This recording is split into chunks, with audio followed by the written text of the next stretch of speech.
Hello and welcome to Project Home DIY. My name is Christine Gloat, the owner, curator, and designer of your Project Home boxes. This month we have the versatile storage drawer. I don't know what you guys want to call it. K-cup organizer, laptop riser, makeup brush organizer, nail polish organizer, paint storage, game console controls, storage, TV, who knows? The possibilities are endless with this one. I feel like I say that every month, and there's a good reason I do say that. I never want to create a project with just one use. So I want to make sure that everything is versatile and that you have lots of different options to be able to make something and use it in different spaces in your home. So this one is no exception to that rule, and I'm even going to coin a new term. I don't even know how I want to say it yet. Charcuterie drawer? Charcuterie drawer? I don't know. But I have a really cool idea where I'm going to take this front panel off and take the rods out, of course. Those are movable because, again, I wanted to make it extremely versatile for you. So these are removable. I'm going to remove these, take this front panel off, and then put in a little knob right here so that I can pull my drawer in and out, and I can serve like a charcuterie tray, but it's a drawer. So we can have meats and cheeses, crackers, all sorts of stuff on the top. So that's what we're going to be making. But I have one completed here, and it is used as the actual one of the designs. So this is the Keurig organized one. This I fell in love with the transfers. So we have an artist, her name is Nicole. She works for Project Home DIY only and makes these just for us. So I kind of give her like an idea. Hey Nicole, go with like a mug life theme, and then go with like something feminine, nice. Everybody's always asking for our flowers. So go with something like that, and this is what she comes up with. She is brilliant and amazing and talented. You won't find these anywhere else. Like, look at that little bird. He's like to die for, cute. So, again, versatile. You don't have to use the coffee theme. If you don't have a coffee theme, anything in your house, don't use the coffee theme, but there are lots of flowers and embellishments along there as well that you can use, that you can make use out of. But this is tons of transfers, way more than you're gonna need for just this one thing. So you have lots of options on super fun things you can add, transfers you can add to somewhere else. So let's get started. Since I do already have this one painted, I wanna go over, and I'm just gonna stain this one so I can show you the difference, and just do a different look and create two different things. Because I'm obviously not, I don't need two of these, so I want to create a different one. But for this one, I painted the top in a white, and then I painted the drawer front in a gray. And then let them dry, put my my furniture transfer rub-ons on, and then I sealed it with the included multi-purpose sealer. So you guys all got a bottle of this. You can use that to seal over these transfers, and then they are protected from water. You can wipe it off with a rag or whatever, so then they're sealed on there. So pretty easy month, a really super easy project. There's not much building. You just have to make the difficult decision of how you're going to use this piece in your home and go from there with how to paint it, stain it, and then what decals you're going to use. So two-step process pretty much. I'm going to stain this, let it sit to the side, and then I'm going to run you through how to use the rub-on transfers on another piece of wood, because my stain will not set. It needs to set for a couple days before you can put the rub-on transfers on fresh stain. So oil-based anything cannot accept the transfers until it's for sure 100% dry, which is probably going to be a couple days. So keep that in mind. So I'm gonna clean up my space here just a little bit. And the paper that comes in your guys' boxes is great to save and set out and use as a surface for painting, staining, whatever you do on it. I will be staining everything of this because I feel like you can see a lot of these sides when you open it, you can see them. I just don't want to leave anything unpainted. With mentioning that, be really careful. Speaking of leaving things unpainted, I suggest leaving this trough and this bar unpainted. Ah! I didn't obviously leave that unpainted, but I was painting this trough and the bar for these guides for the drawer. Avoid those, painting them if you can, especially if you're using a chalky paint. It's gonna make your drawer really hard to go in and out. If that does happen, use some sort of wax to kind of put in this seam again to make it glide a little bit better instead of, you know, like chalk paint on chalk paint is not gonna let it slide very easily. But, so kind of avoid paint in those corners if you are painting the tray. Oh, I can't get lined up from this way.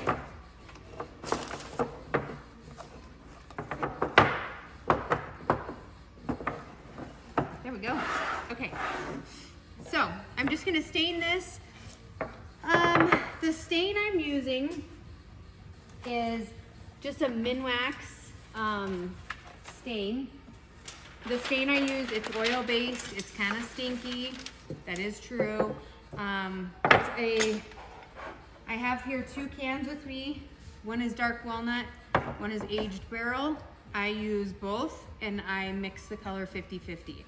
I don't want super warm and I don't want super cool.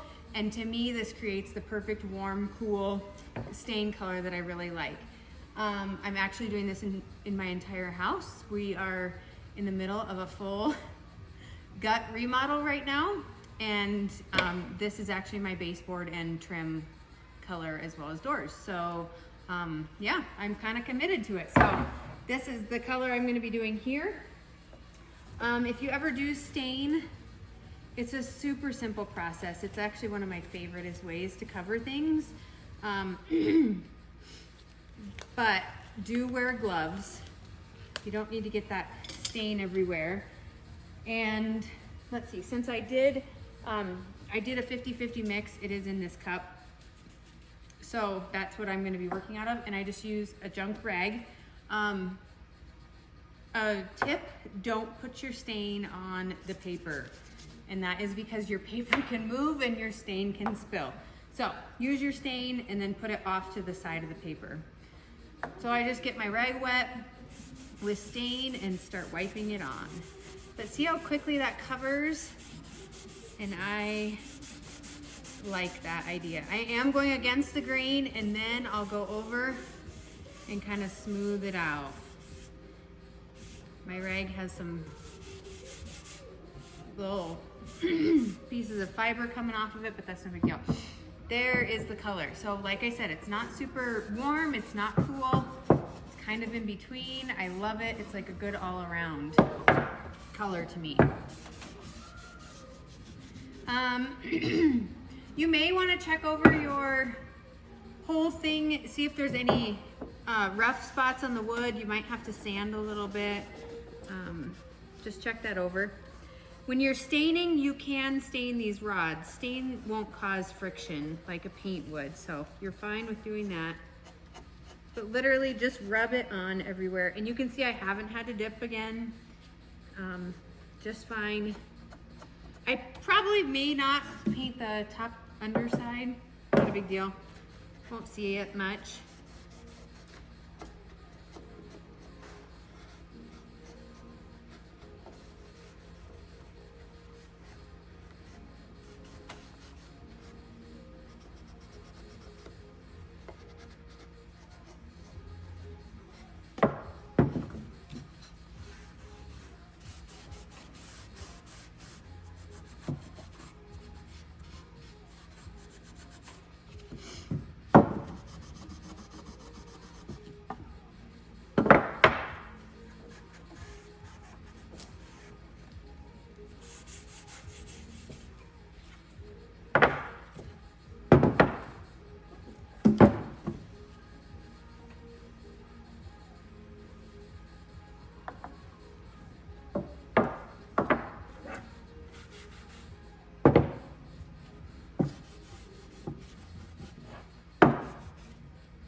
Okay, just finishing up the stain.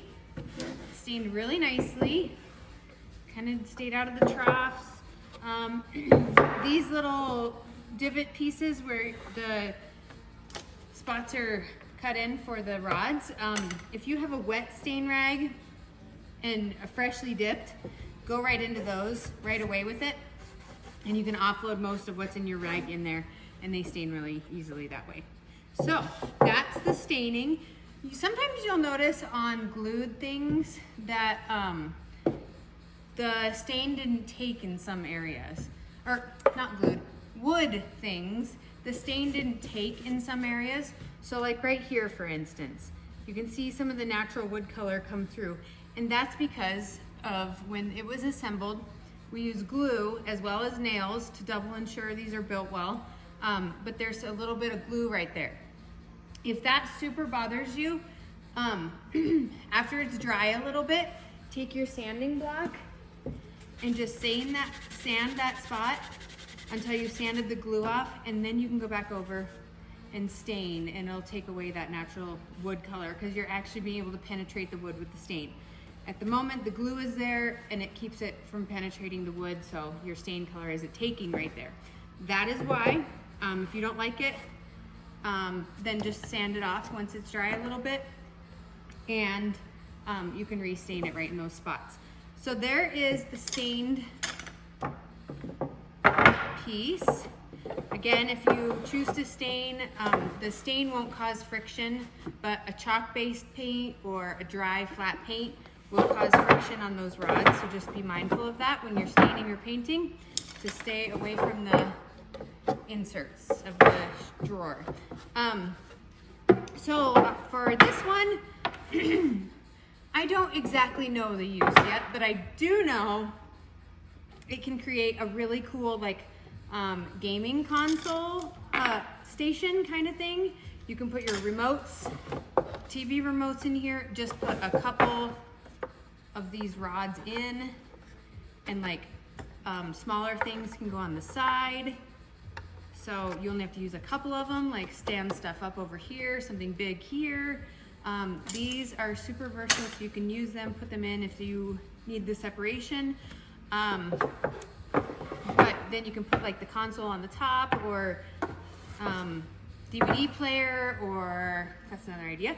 Lots of different things. So once you get yours stained or painted, you can do the furniture transfers. But in my video, I'm not going to do it on this because this is obviously not dry. I just finished it. And the furniture transfers will not stick to that. So if you do stain, give it a couple days in between staining and using the furniture transfers, or else you'll not be happy with the result. I know it makes the project longer and not able to get it done, but you'll be really sad if you don't wait. So for demonstration purposes of the stencil, I'm just using a base. It was a tiered tray base to one of our tiered trays a long time ago, and the stencils. And I just love this little bird. So I feel like I have to do him. So just take your furniture transfer and cut out the piece and the part that you want to do. It's not like stenciling where you need to have extra room, so it's okay that these are close by. Just cut out the actual stencil that you want to use. I'm going to do the bird and this flower, but separate. Okay, so you have your piece, your surface is clean, it's been sanded, it's smooth, it's prepped, we've wiped it off, there's no dust on it, okay? My favorite way to wipe things off without dust, wipe it on my pants. I don't know why, but it works so good. It's so weird because you can like use a rag, whatever, and then you take and wipe the thing across your leg and it gets so much more dust off, especially jeans. It works really well. So make sure your surface is nice and prepared. But the furniture transfer, it'll separate from the background, which is white. Get rid of that. And you're gonna use this guy, and it is sticky right there. So place that down so it sticks. And then there's a wood scraper tool that came inside your furniture transfer packet, and then you scrape. So try and don't run this tool off of your clear transfer paper much, because it can change the color of your wood a little bit.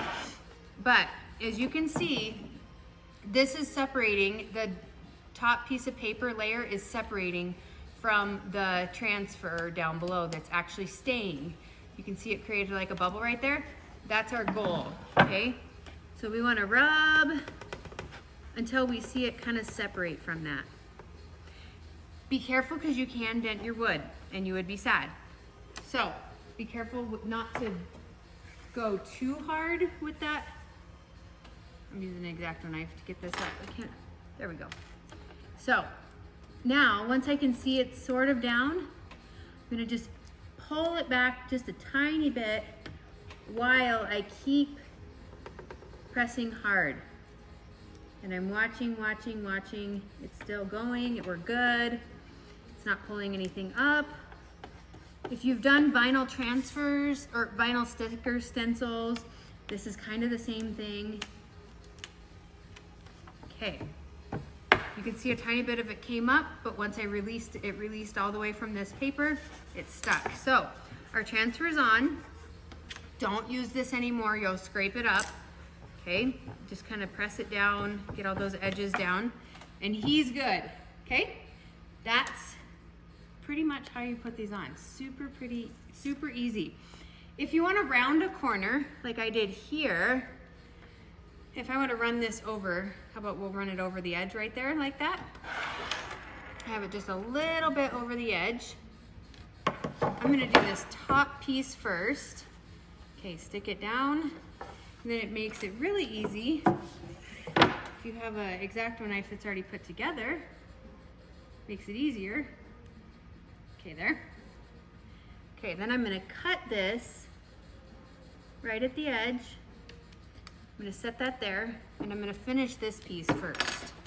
So the trickiest, hardest part is just getting these to release from the clear transfer paper layer.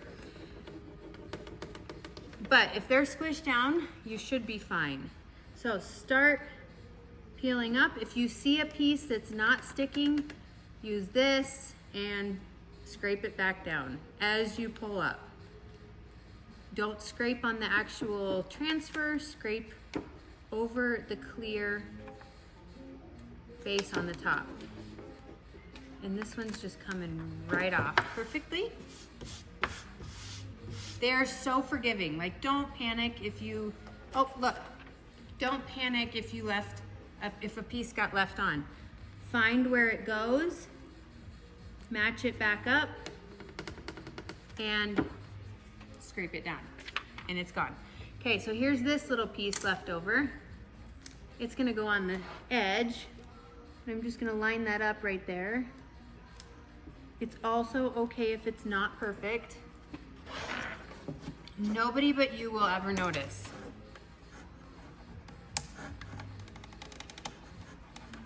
Okay, so just scraping those, and then I'm gonna start peeling. Oh, it's not coming off quite good enough. Okay, there it released. Once it releases from the clear, you're in the clear. Ha. I'm pretty funny. Okay, there it is, wrapped around the corner. Super easy. Last step you would do is take your sealer. You can use any kind of sealer. If you are planning on using this as a charcuterie board, charcuterie drawer, charcuterie drawer, not board, drawer, do a little bit of research into food safe sealers. I do know that lacquer is a food safe. I don't know what would happen if you put linseed oil over these. I don't know that. So if you're going to use this for food, I do not recommend this as a food safe sealer because I don't know if it is or is not. So I just squirt some on. I'm pretty crazy with things. Take your paintbrush and spread that out. This will dry clear. I recommend putting it over the whole surface, even if there's not transfers over there, but because it can change the color of your surface and you don't want half of it to be sealed and half not. Okay, so it's over my little birdie.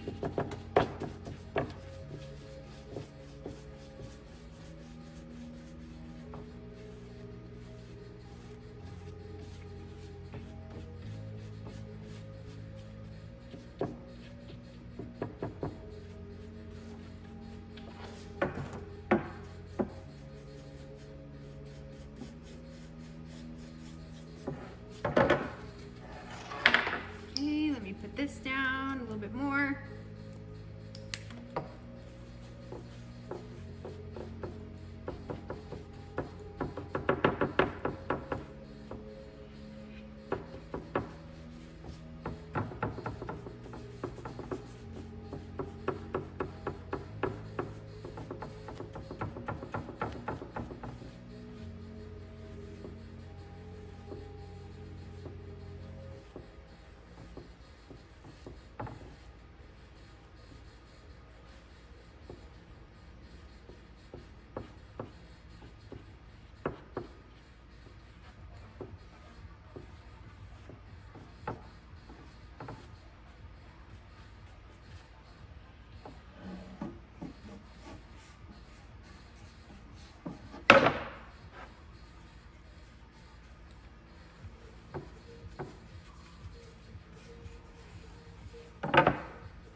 Is it. Clean your paintbrush, which I always forget to do. But that is the finished piece. It's sealed. Your furniture transfers are on there for good, and they can be wiped with a wet rag. If you need to wash off the surface, they're protected. So that is it for February's project. And again, we're keeping it simple in 2023, and I think this followed the guidelines. So enjoy and join us next time in March. Oh my gosh, what do we have? Oh, where things are gonna be different levels. How about that for a hint? If you're wondering about the tiered tray wall shelf behind me, this is in our store. It is a VIP project that was released in our VIP group on Facebook. We sometimes create these projects, post them in there for our VIPers, and you're able to purchase them in the store. So if you're curious about the Valentine's Day kit, it's also in our store under the Holiday Quarterly. So we send a quarterly box that includes all these holiday-based items, because these, our monthly boxes, don't usually have holiday items in them. So this is our way. We send a quarterly box. There's 4 holidays in it. This happens to be our February box. So if you like what you see, visit our store. There are both these items there under the Holiday Quarterly, and the shelf is there as well. Till next time, happy crafting. Bye.